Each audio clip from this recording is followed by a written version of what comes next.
Bonjour et bienvenue sur le plateau d'Autocassette VO, votre rendez-vous pour avoir les clés du marché de l'occasion. On le fait à chaque fois, un décryptage véhicule par véhicule. Aujourd'hui, Volkswagen Polo, un grand classique sur les routes depuis 1975. On va tout vous dire pour vous y retrouver avec notre équipe de spécialistes. Berislav Kovacevic, bonjour. Merci à vous d'être là, Berislav. À vos côtés, Thierry Combabessou. Merci à vous, responsable du développement de VP Auto. Et puis Jean-Christophe Lefebvre, journaliste notamment pour Flotte Automobile. On va voir avec vous l'essentiel pour tout connaître de cette petite sœur de la Golf. Hein, c'est ça, je l'ai dit depuis 1975, donc on va le voir avec les images. Hein, il y a eu pas mal d'évolutions. Qu'est-ce qu'on en dit des polos qu'on trouve là sur le marché ? Alors on est à 6 générations et depuis 3 générations, on utilise de plus en plus, parce qu'elle est dans le paysage de façon incontournable, c'est la deuxième meilleure vente de Volkswagen en France et en Europe. C'est pas rien. C'est la Baby Golf, voilà. Depuis 3 générations, c'est la taille des premières Golf, voire plus. Ouais. En revanche, si on parle confort d'utilisation, on reste encore typé assez allemand. Ouais. Finition sympa, certes, mais le prix est là. Et par contre, confort très ferme. Et quant à la fiabilité, on n'est pas forcément au niveau des Françaises. Jean-Christophe, sur cet aspect aussi de conduite, d'habitabilité, de confort. Oui. Alors je me souviens lors du lancement pas de la dernière génération, mais celle d'avant, où en montant à bord, on avait vraiment l'impression d'être dans une Golf. Elle avait les dimensions, mais surtout elle avait la présentation. Donc là, c'est quoi, la 4e ou la 5e génération ? C'est la 5e, c'est ça, d'accord. Et des prestations qui étaient vraiment à la hauteur.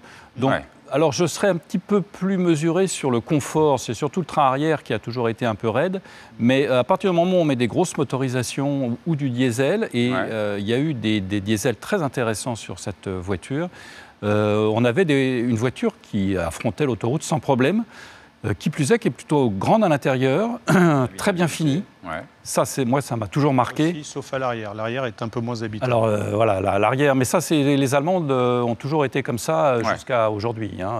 On privilégie l'avant à si la famille grandit, elle est sur la Golf. Alors, voilà. Il faut aussi faire attention aux générations de moteurs. Il y a eu des 3 cylindres diesel catastrophiques. D'accord. Mais enfin, ça, c'est assez ancien. En revanche, il y a des moteurs issus de la Golf, par exemple, qui sont vraiment très intéressants. Et aujourd'hui, il y a, aujourd'hui, dans la génération actuelle qu'on va retrouver en VO, il y a des 3 cylindres TSI très efficaces, très sobres, avec des boîtes auto qui sont aussi excellentes. Moi, je trouve que globalement, c'est cette génération-là qu'on a à l'écran. Ça vaut une Golf qui est beaucoup trop chère, alors que celle-là, en VO, devient abordable. Je pense que... on va justement pouvoir en parler. Ça donne quoi sur le marché des enchères ? C'est forcément recherché ? Alors, c'est un véhicule qu'on voit passer, là aussi, on aimerait bien le voir plus souvent. Le voir plus souvent. On en voit à peu près 800 par an, donc on est quand même content. Il y a une offre faible en occasion de ce véhicule-là. Il y a une excellente cote marché d'occasion. Le comparatif avec la Golf, même sur la finition, cette version-là, par rapport à l'ancienne Golf, était même mieux finie, je trouve. Il y a eu à un moment donné un écart plutôt positif pour la Polo versus la Golf.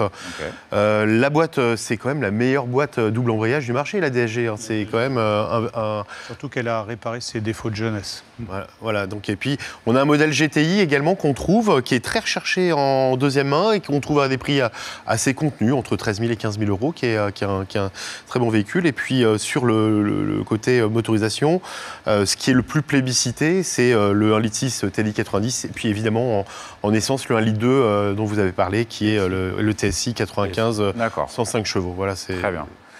Berislav, sur l'aspect ensuite entretien aussi, il y a des choses à anticiper. Là, on est sur des forfaits élevés. Oui. Là, le VV se démarque. VV, oui, clairement. Volkswagen se démarque de nos marques françaises sur les citadines.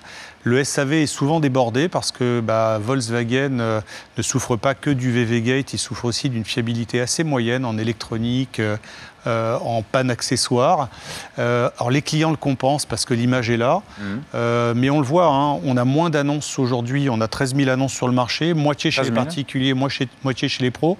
Donc les pros sont en manque de voitures, 80 000 ventes à l'année, donc à peu près 2 fois plus que le marché du neuf, 9 000, 21 000 euros, donc on voit quand même que c'est plutôt haut de gamme. C'est une valeur sûre. Simplement, on est un peu déçu parce que la qualité de fabrication, on ne la retrouve pas forcément dans la qualité au niveau fiabilité. D'accord. Et son positionnement par rapport à la concurrence, justement, avec tous ces caractéristiques en tête Alors, bon, elle a toujours joué, c'est la première importée, hein, donc elle a toujours joué contre la triplette française. Et elle est, à mon avis, elle est tout à fait comparable. C'est-à-dire qu'à prix équivalent à une Clio, par exemple, elle est tout à fait recommandable. Et surtout, c'est comme c'est la sœur jumelle de l'Audi A1. Alors l'Audi A1 est mieux fabriquée, mais elle a exactement les mêmes composants. Donc moi, je dirais, tant qu'à faire, autant dans ce niveau de gamme et à ce niveau de prix, prendre une Audi A1 qui est peut-être moins répandue, mais qui offrira les mêmes prestations, y compris en fiabilité. Donc, c'est la première importée et elle écrase vraiment toutes les autres derrière. D'accord. Donc, vous le disiez, Thierry Combavesso, vous aimeriez en voir plus parce qu'effectivement, ça part vite, il n'y a pas trop de risques, quoi. C'est un véhicule qui est très recherché. Toujours. C'est absolument. Il va encore évoluer. La génération actuelle date de 2017, donc ils vont réagir d'ici peu parce que généralement, ils changent leur Polo tous les 7-8 ans. C'est un modèle qui a quand même des soucis aussi au niveau des courroies de distribution. D'accord. Donc, il faut quand même s'attacher à rester dans le réseau Volkswagen. C'est vraiment un conseil qu'on peut donner aux acheteurs, parce qu'il y a beaucoup de rappels qui sont faits, qui ne seront pas faits si vous quittez le réseau de la marque. D'accord. Donc, si vous restez dans le réseau de la marque, vous êtes bien suivi, et là, le produit vieillit bien. Eh bien, parfait, c'est complet. Merci à tous les trois. On sait tout sur la Polo de Volkswagen et à très bientôt sur le plateau d'Autocassette VO.